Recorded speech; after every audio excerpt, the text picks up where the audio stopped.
नमस्कार दोस्तों, Gurukul GS point पे आपका स्वागत है। दोस्तों, इस वीडियो में हम लोग बात करेंगे 20 ऐसे इंपॉर्टेंट क्वेश्चन के बारे में जो कि हमारे यूपी पुलिस के जो कांस्टेबल के एग्जाम जो कि 18 फरवरी से होने वाले हैं उसमें काफ़ी ज़्यादा इंपॉर्टेंट रोल अदा करते हैं। तो चलिए हम लोग वीडियो को प्रारंभ करते हैं और हमारा जो पहला क्वेश्चन है कि उत्तर प्रदेश की स्थापना कब हुई थी। तो देखिए, उत्तर प्रदेश की स्थापना जो हुई थी वो हुई थी 24 जनवरी 1950 को। जी हाँ दोस्तों, 1950 24 जनवरी 1950 को उत्तर प्रदेश की स्थापना हुई थी। दोस्तों, पहले क्या था कि उत्तर प्रदेश का जो एक प्रतीक चिन्ह था ताजमहल, तो उसे अब हटा के श्री राम मंदिर को कर दिया गया है। ठीक है, तो अगर ऐसा कोई क्वेश्चन बनता है तो आप लोग श्री राम मंदिर को टिक करेंगे। तो उत्तर प्रदेश की स्थापना कब हुई थी? तो 24 जनवरी 1950 को। अगला आपका क्वेश्चन है कि अर्धसैनिक बल किस मंत्रालय के अधीन आते हैं?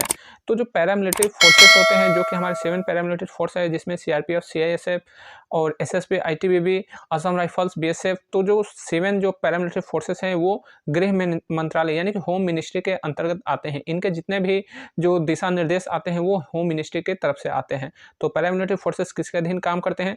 तो वह गृह मंत्रालय के अधीन काम करते हैं। अगला आपका क्वेश्चन है कि आरएसएस की स्थापना कब हुई थी? यानी कि जो राष्ट्रीय स्वयंसेवक संघ है उसकी स्थापना कब हुई थी? तो सन 1925 में। और ये कहाँ हुई थी? तो नागपुर में। और इसकी स्थापना किसने किया था? तो केशव बलिराम हेडगेवार ने। दोस्तों, अब ऐसे क्वेश्चन जो है आपके एग्जाम में पूछे जाएंगे, क्योंकि अब जो मुगलों का शासक था, अफगानों का शासक था, उसको धीरे धीरे हटाया जा रहा है हमारे जो चैप्टर है उनमें से, और धीरे धीरे इस ऐसे क्वेश्चन जुड़े जा रहे हैं। तो आपके एग्जाम में बहुत चांसेस ज़्यादा हैं कि ये क्वेश्चन आ सकते हैं, इसलिए इस पर आप लोग फोकस करें कि आरएसएस की स्थापना कब हुई थी? तो 1925 में हुई थी और इसके संस्थापक थे केशव बलिराम हेडगेवार। और इसकी स्थापना कहाँ हुई थी? तो नागपुर में हुई थी, जो कि महाराष्ट्र का एक जिला है। अगला आपका क्वेश्चन है कि कोच नंबर 04162 से आप क्या समझते हैं? दोस्तों, ऐसे क्वेश्चन भी आपके एग्जाम में आएंगे, क्योंकि पहले जो एग्जाम होते थे काफ़ी ज़्यादा वो जो लेंथी होते थे, उसमें ऐसे ऐसे क्वेश्चन दिए जाते थे जो कि एग्जाम के पॉइंट व्यू से अच्छे नहीं रहते थे। जो कैंडिडेट बैठते थे उनको भी उनके वैसे क्वेश्चन से कोई इंटरेस्ट नहीं रहता था और उनको उनकी जानकारी भी नहीं रहती थी। लेकिन जो लकीर की फ़कीर में जो लोग कहलाते हैं वही लोग बैठते थे और एग्जाम का पेपर बनाते थे। लेकिन अब जो है एग्जाम के पेपर काफ़ी जो है वो समय के अनुसार उसको मॉडर्नाइज किया गया है और आपको ऐसे क्वेश्चन देखने को मिलेंगे। तो देखिए, ये जो क्वेश्चन है कि 04162, तो ये जो संख्या है किसी कोच पे लिखी हुई है, तो वह कौन सा कोच है, यानी कि ये संख्या किस चीज़ को प्रदर्शित करती है? तो देखिए, ये जो संख्या है तो ये 04 का मतलब है कि ये जो कोच है वो 2004 में बनी है। और 162, तो 162 का मतलब ये आपका एसी कोच है।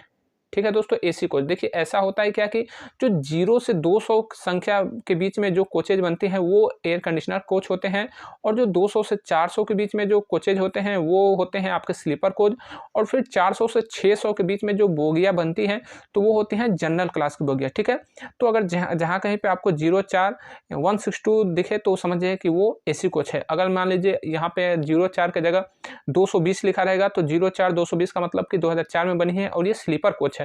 अगर 04 420 उस पे लिखा हो तो समझिए कि वो 2004 में बनी और ये जनरल कोच है। ठीक है, इस तरह से आप लोग क्लियर अपना कर लीजिएगा, क्योंकि ऐसे क्वेश्चन आएंगे। अगला हमारा क्वेश्चन है कि WCP का फुल फॉर्म क्या होता है? देखिए, WCP का फुल फॉर्म तो विदाउट कैंडिडेचर इलेक्शन प्रोसेस, जिसे हिंदी में हम लोग कहते हैं बिना उम्मीदवारी की चुनाव प्रक्रिया। जी हाँ दोस्तों, बिना उम्मीदवारी की चुनाव प्रक्रिया को हम लोग शॉर्ट में WCEP कहते हैं।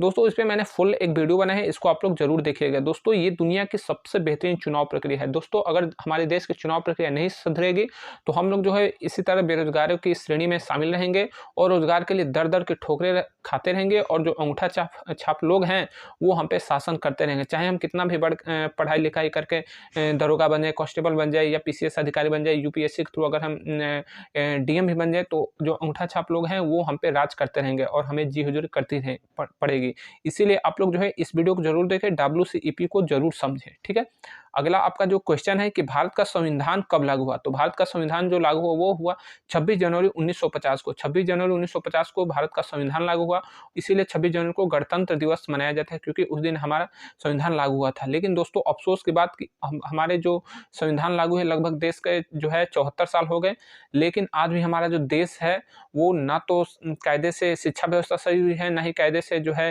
रोजगार मिल रहा है, ना ही लोगों को सही से स्वास्थ्य मिल रहा है। तो कुल मिला के कहा जाए तो केवल नाम मात्र का ये संविधान लागू है, संविधान से हमें कोई फायदा नहीं है, लोकतंत्र से कोई फायदा नहीं है, बस कुछ लोग को, मुट्ठी भर लोगों को फायदा हुआ है। तो आप लोग इस पे जरूर विचार कीजिएगा। जितना आप लोग नौकरी के लिए चक्कर लगाते हैं, थोड़ा सा विचार इस पे कीजिएगा कि हमें 75 साल में मिला क्या है। और आप लोग जो ऊपर मैंने WCEP की बताया, इस पे जरूर ध्यान दीजिएगा। इसका मैंने वीडियो अपने चैनल पे डाला है बना के, तो उसको आप लोग देखिएगा, तभी जाके हमारे देश से सारी जो दिक्कतें हैं वो खत्म होगी। नहीं तो हम आने वाली पीढ़ियां भी हमारी ये सब प्रॉब्लम फेस करती रहेंगी। अगला आपका क्वेश्चन है कि उत्तर प्रदेश पुलिस के DGP कौन है? तो उत्तर प्रदेश पुलिस के जो DGP हैं वो अभी नए DGP बनाए गए हैं, जिनका नाम है प्रशांत कुमार। ठीक है दोस्तों, ये अभी कार्यवाहक DGP बनाए गए हैं, प्रशांत कुमार। और DGP का फुल फॉर्म होता है डायरेक्टर जनरल ऑफ पुलिस। ठीक है, अगला आपका जो क्वेश्चन है कि राष्ट्रीय पुलिस दिवस कब मनाया जाता है? तो राष्ट्रीय पुलिस दिवस मनाया जाता है 21 अक्टूबर को। राष्ट्रीय पुलिस दिवस का मतलब कि जितने भी पैरामिलिट्री फोर्सेस हैं या फिर जो पुलिस, जो स्टेट पुलिस है, तो वो अपना जो है एक दिवस मनाती है, जिसमें से जो पैरामिलिट्री फोर्सेस होते हैं ये इनके लिए काफ़ी खास होता है। ठीक है, तो ये 21 अक्टूबर को मनाया जाता है। अगला आपका क्वेश्चन है कि राम मंदिर की कुल ऊंचाई कितनी है? तो देखिए, जो राम मंदिर अभी जो अयोध्या में निर्माणाधीन है, तो इसकी जो कुल ऊंचाई है जो कि 3 मंजिला है वो 61 फुट है। ठीक है, 61 फीट इसकी ऊंचाई है। और जो इसकी लंबाई है वो 360 फीट है। इसकी जो चौड़ाई है वो 250 फीट है। जो दोस्तों, अगर आप लोग अपने एग्जाम को क्लियर करना चाहते हैं तो इसमें जितने भी राम मंदिर से क्वेश्चन है उसको जरूर क्लियर कर लें, क्योंकि इसमें से आपको 1-2 नंबर के क्वेश्चन आ सकते हैं। तो इस पर मैंने पहले से ही वीडियो बनाए हैं हमारे चैनल पे जाके, या फिर आप कहीं से भी इस श्री राम मंदिर के बारे में पूरा क्लियर नॉलेज जरूर रख लें, क्योंकि लेटेस्ट में जो आपके करंट है उसमें ये क्वेश्चन आ सकते हैं। अगला आपका क्वेश्चन है कि नासिक नामक जगह भारत के किस राज्य में है? तो देखिए दोस्तों, ये जो नासिक है ये महाराष्ट्र राज्य में पड़ता है। ठीक है, जो महाराष्ट्र राज्य है तो इसमें नासिक नामक एक जिला है।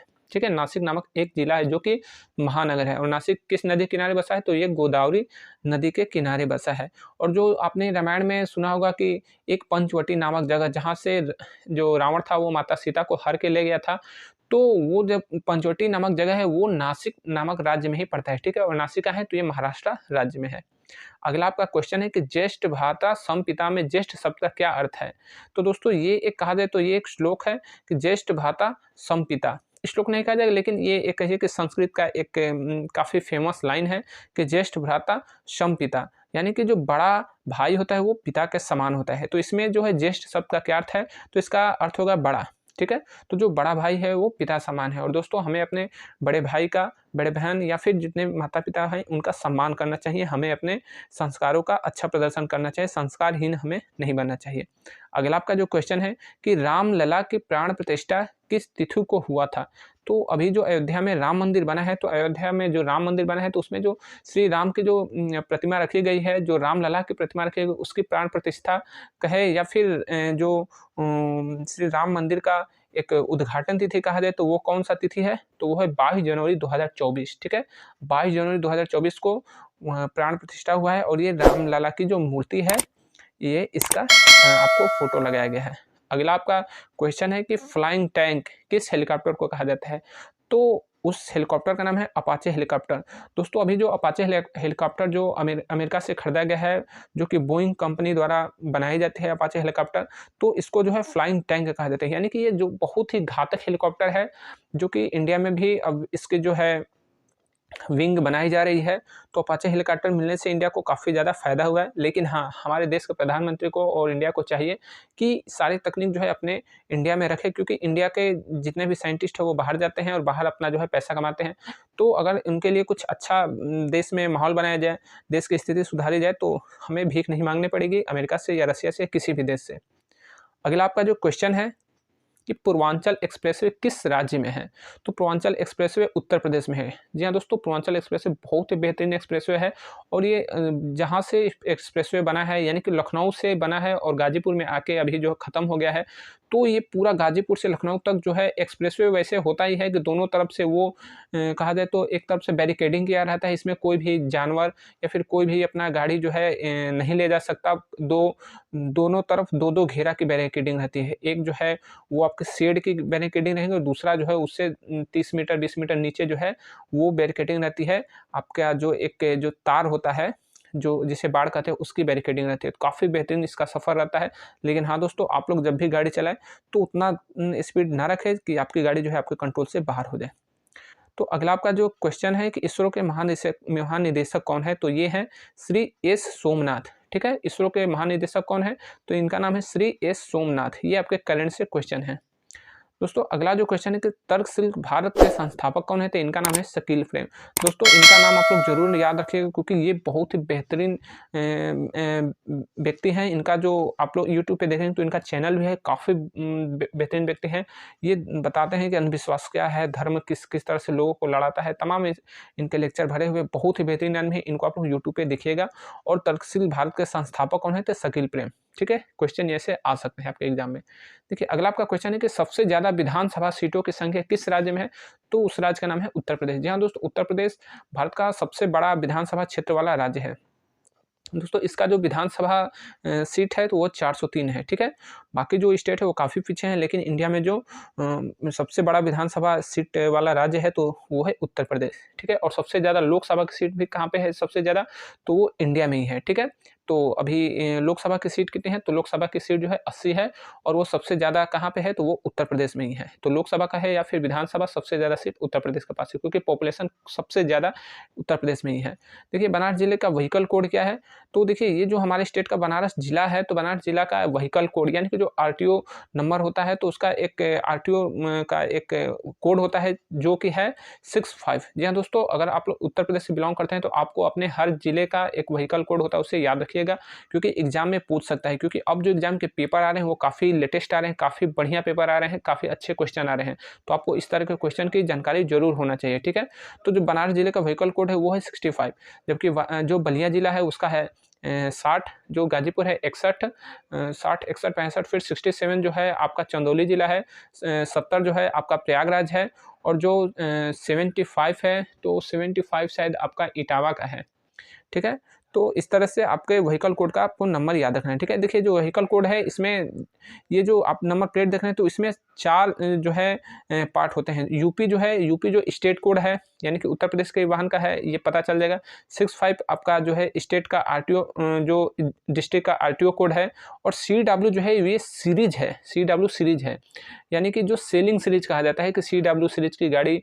फिर C के बाद जो है W के बाद क्या होगा, तो C के बाद D हो सकता है, W के बाद जो अक्षर है वो हो सकता है। तो इस तरह से बहुत सारी सीरीज बनती है। और जो आप 9680 देख रहे हैं ना, तो ये जो 4 डिजिट है तो इसमें जो है 9999 गाड़ी बनती है। ठीक है, तो CW में कितनी गाड़ियाँ बनेंगी, तो 0 से लेकर 9999 तक गाड़ियाँ बनी नंबर प्लेट जारी होंगे। ठीक है, और ये HSRP नंबर प्लेट है। आप लोग अपने बाइक पे HSRP नंबर प्लेट लगवाएं ताकि आपको फाइन ना भरना पड़े। अगला आपका क्वेश्चन है कि पांचों पांडवों में सबसे छोटा कौन थे, तो देखिए जो 5 पांडव थे जो महाभारत से बिलोंग करते हैं, तो महाभारत में जो पांचों पांडव थे तो उनमें से सबसे छोटा का नाम था सहदेव। ठीक है, इनसे बड़े कौन थे, तो वो नकुल थे। अगला आपका जो क्वेश्चन है कि हिंदी महीने का चौथा महीना कौन सा है, तो हिंदी महीने का जो चौथा महीना है उसे आषाढ़ कहा जाता है। ठीक है, आषाढ़। तो प्रथम महीना कौन सा होता है, तो वो होता है चैत, द्वितीय वैशाख होता है, तृतीय ज्येष्ठ होता है, और चौथा आपका आषाढ़ महीना, यानी चैत, वैशाख, ज्येष्ठ, आषाढ़। और हिंदी महीने का जो हिंदी कैलेंडर है उसका जो 12वां महीना कौन होता है यानी अंतिम महीना, तो उसको फाल्गुन कहते हैं। ठीक है, फाल्गुन महीना जिसको फागुन भी कहा जाता है, ये अंतिम महीना होता है हिंदी कैलेंडर का। और हिंदी कैलेंडर कौन है, तो ये देखिए विक्रम संवत जो है हमारा हिंदी कैलेंडर है। और हिंदी जो पंचांग है तो उसके हिसाब से भी 2024 कौन सा तिथि है, कौन सा वर्ष है, तो ये है 2080। ठीक है, तो हम लोग 57 जोड़ देते हैं, तो 2023 पिछला था और उसमें 57 जोड़ के 2080 आ जाएगा। ठीक है, अगला आपका क्वेश्चन है कि देश की राजनीतिक पार्टियां देश को लूटने वाले चोरों की राजनीतिक गिरोह है, यह किसका कथन है। दोस्तों ये कथन जो है राजीव दीक्षित का है। आप लोग नीचे इनको देख सकते हैं, इनकी तस्वीर लगी हुई है। दोस्तों ये बहुत ही बेहतरीन और भारत के लिए अपनी जान कुर्बान करने वाले व्यक्ति थे।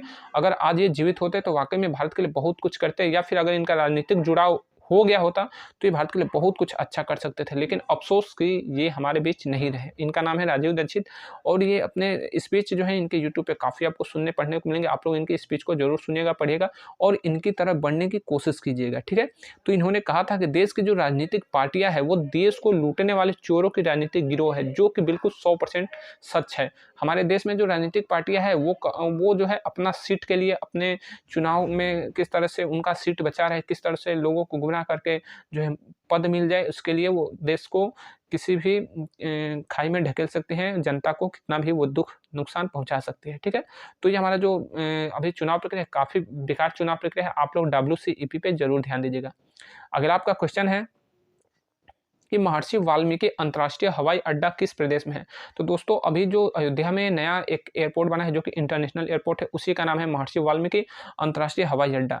और तो अयोध्या किस राज्य में है, तो उत्तर प्रदेश में है। तो उत्तर प्रदेश में ही महर्षि वाल्मीकि इंटरनेशनल एयरपोर्ट है। ठीक है, अगला आपका क्वेश्चन है कि नमक का दरोगा कहानी के लेखक कौन है। तो इनके लेखक जो है मुंशी प्रेमचंद। ये आपका हिंदी से क्वेश्चन हो सकता है, काफी फेमस क्वेश्चन है, आप लोग इसको ध्यान दीजिएगा कि नमक का दरोगा कहानी के लेखक कौन है, तो वो है मुंशी प्रेमचंद।